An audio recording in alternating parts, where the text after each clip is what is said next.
contaremos a lo largo de esta hora, prácticamente llegando a la hora 21 en toda la República Argentina, lo que ha sucedido en la provincia de San Luis, lo que ha sucedido aquí en el país y también lo que sucede en el mundo, ¿no? Pero nos va a contar esto Martín Gripo, nuestro corresponsal, periodista, que está viviendo allí mismo en Colombia, para entender qué está sucediendo con informes que tienen que ver con la actualidad, las noticias en todo el globo. Y después vamos a desarrollar lo que ha sucedido en las últimas horas también de este martes 2 de enero. Martín Gripo, ¿cómo estás, Martín? Buenas noches. Hola, Emi, buenas noches para vos y para toda la gente de San Luis Más. Bueno, la verdad queremos empezar a adentrarnos en un informe que tiene que ver toda la actualidad de lo que ha sucedido en estas primeras horas de estos días de enero, Martín.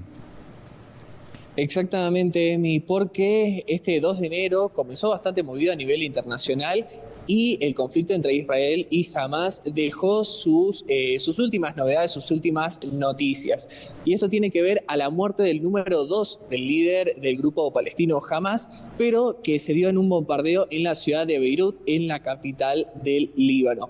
Una situación que claramente marca una escalada en el conflicto que se viene desarrollando en Medio Oriente y el temor de todos los países de la región que están viendo cómo prosigue, bueno, ya lleva más de 25.000 muertes en la franja de Gaza.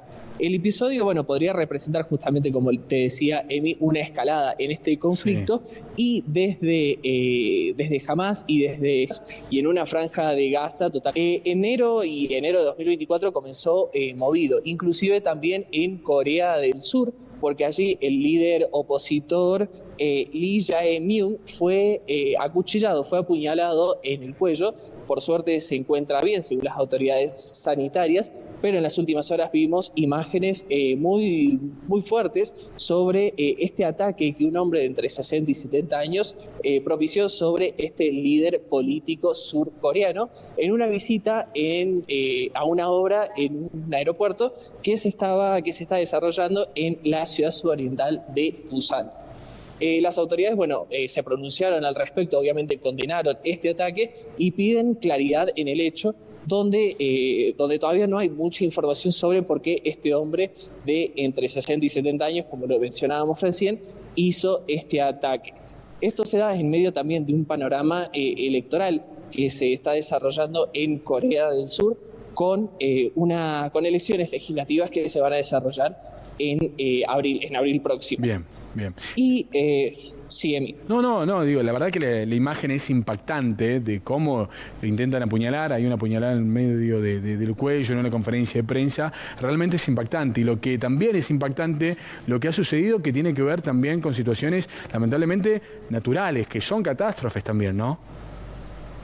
Exactamente, Emi, ya son casi 50 muertos los fallecidos justamente en Japón tras el sismo que se registró ayer, el 1 de enero, un sismo de 7,5 de magnitud en la isla. El sismo se registró en la zona oeste del país. Y justamente Japón también fue noticia este martes debido a la colisión de 2 aviones. Una aeronave de la aerolínea Japan Airlines impactó contra una aeronave de la Guardia Costera japonesa generó una situación muy trágica en el aeropuerto con 5 fallecidos de los pasajeros que viajaban en este avión de la Guardia Costera japonesa, mientras que los más de 360 pasajeros y los 12 tripulantes del avión comercial pudieron ser evacuados sin ningún tipo de problemas.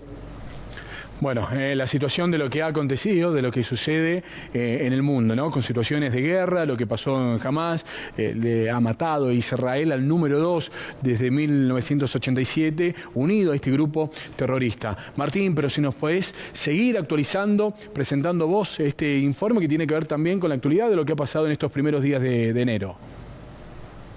Claro, Emi, porque durante el 2024 vamos a tener diferentes hechos que van a ser noticias a nivel internacional, Estados Unidos y México con elecciones presidenciales y obviamente el seguimiento del desarrollo político en Argentina y el gobierno de Javier Milei.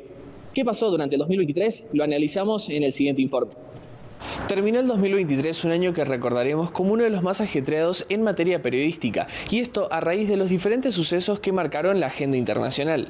El conflicto entre Israel y el grupo islamista Hamas, que comenzó el 7 de octubre, marca la agenda desde su estallido, cuando el grupo palestino invadió a Israel matando a más de 1000 personas y secuestrando a unas 200. En tanto, el asedio sobre la franja de Gaza que aplica Israel y los constantes bombardeos al enclave palestino ya dejaron más de 22.000 muertos, siendo uno de los conflictos más mortíferos de 2023. La política fue protagonista en varias oportunidades y el continente americano no se quedó afuera.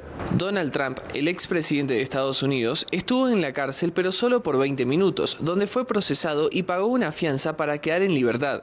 El político y empresario estadounidense enfrenta varios cargos por intentar intervenir los resultados electorales de 2020. El año comenzó movido en América Latina. Esto con la llegada de Luis Ignacio Lula da Silva a la presidencia de Brasil, un país fuertemente dividido entre los seguidores del expresidente de derecha Jair Bolsonaro y del actual mandatario izquierdista. En tanto, los ojos de la región y del mundo siguieron de cerca el acontecer político de Argentina, que luego de unas reñidas elecciones, Javier Milei, economista de ultraderecha, fue electo presidente.